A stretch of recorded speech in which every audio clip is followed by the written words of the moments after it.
So here I am again, and I have a big announcement. I know that it is very difficult to follow the story unless I videotape every day. But I don't have video of every day for the last 11 years. I have a lot of video. I have a lot of documents. A lot of audio.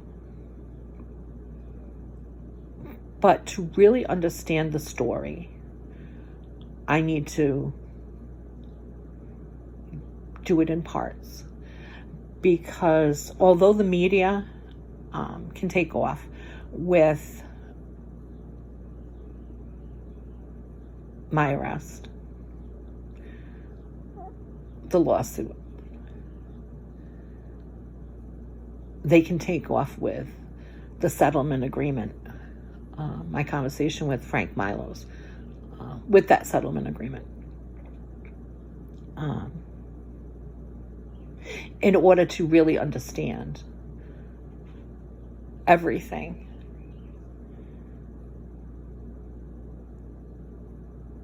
it would take too long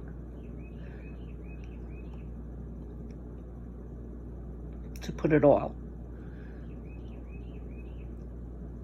for everybody to understand. So,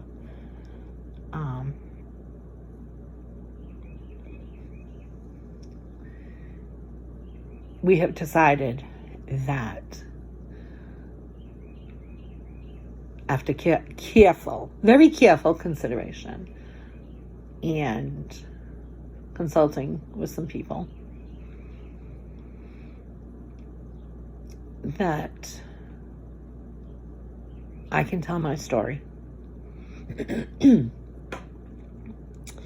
I can tell my story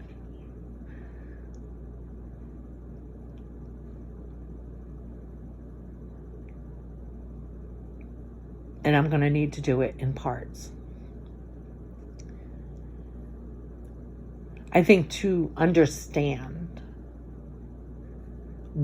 how we got where we are today,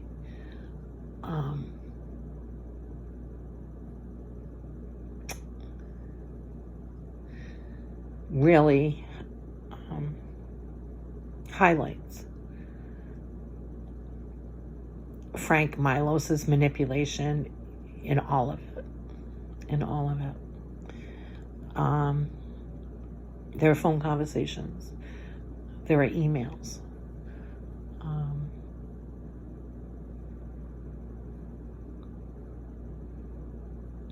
I think that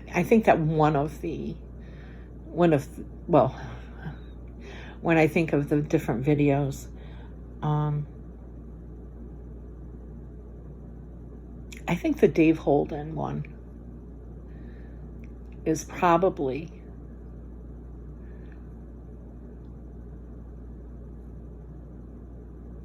one of the biggest ones, because although he's saying the words, about, people in the department, thinking that Jimmy, went too far. I think that it just shows. I mean, he's saying these words, but he didn't live what I lived.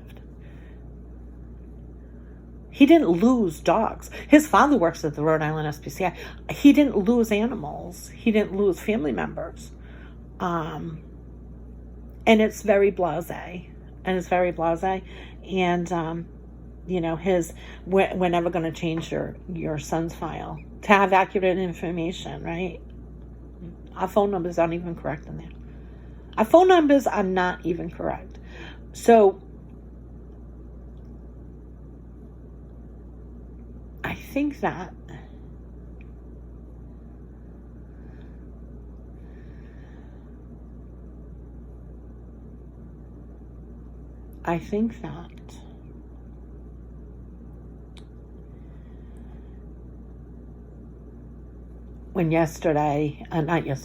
on Wednesday, A mental health evaluation was brought up, right? It's funny. It's funny. I'm at the doctor's a lot. I have a lot of major things happening with my health. And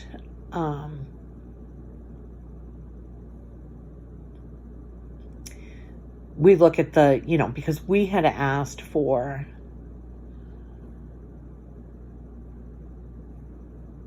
all of my medical records.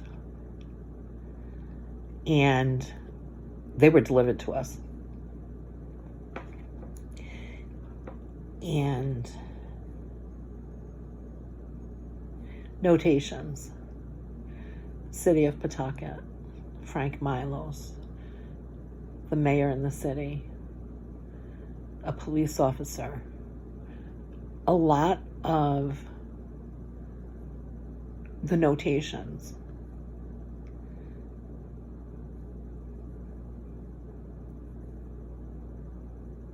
made in my medical records relate to the abuse. So, I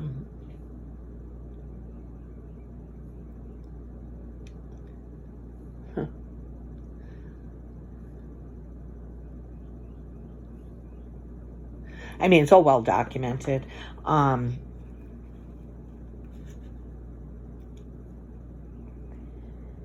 The stress that Katie Hilton, and Mark, I'm sure you're listening. Listening ears on anyway.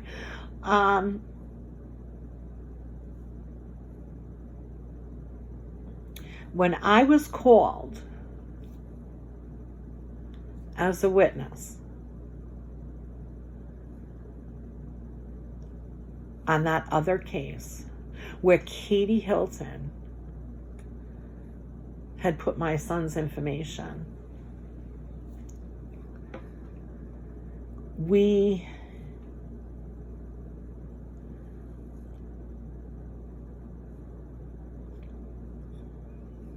played along.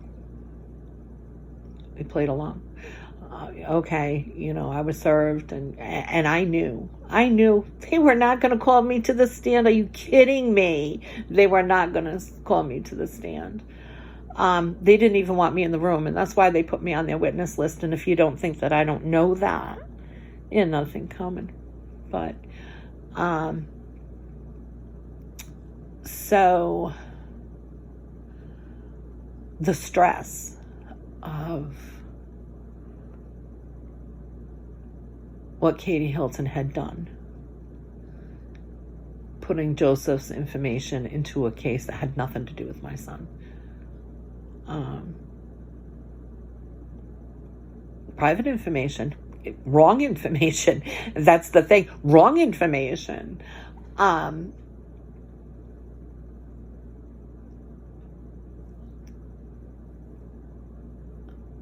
That week, obviously, it was very stressful.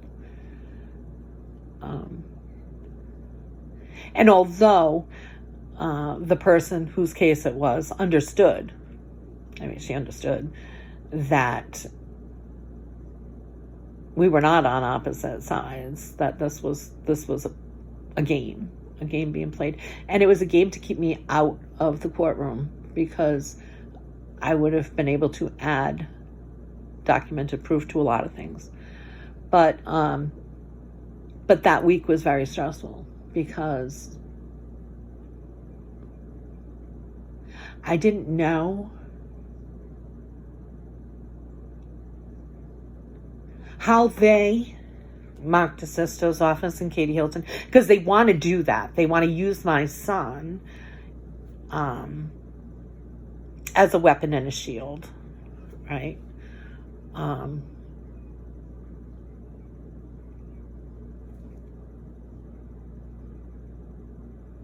I don't know how to properly articulate that week. There was a lot of phone calls.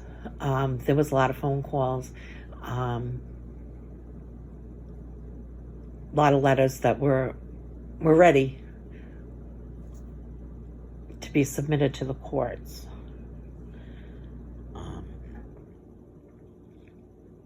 With me being called as a witness for the other side.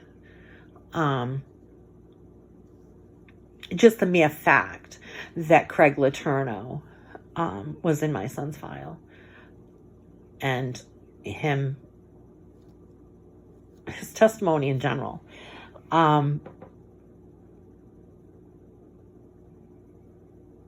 caused me a lot of concern.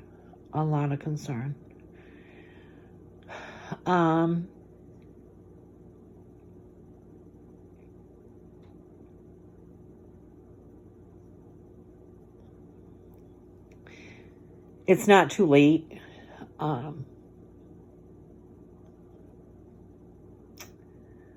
For us to submit some paperwork and those letters to the courts, to that judge, to let her know. And I know that supposedly, and this is all just kind of hearsay type things, but Judge McElroy was not pleased with Katie Hilton.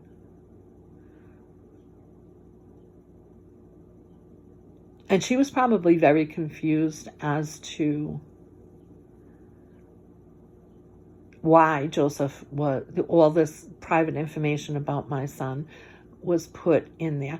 And Katie Hilton's big thing is, Mrs. Farinelli has a problem saying that they never investigated, her son's death. The first thing that you do in a death is to identify the victim. The second thing that you do is you get accurate information. And then, of course, you don't make things up to fit a narrative to just push this along.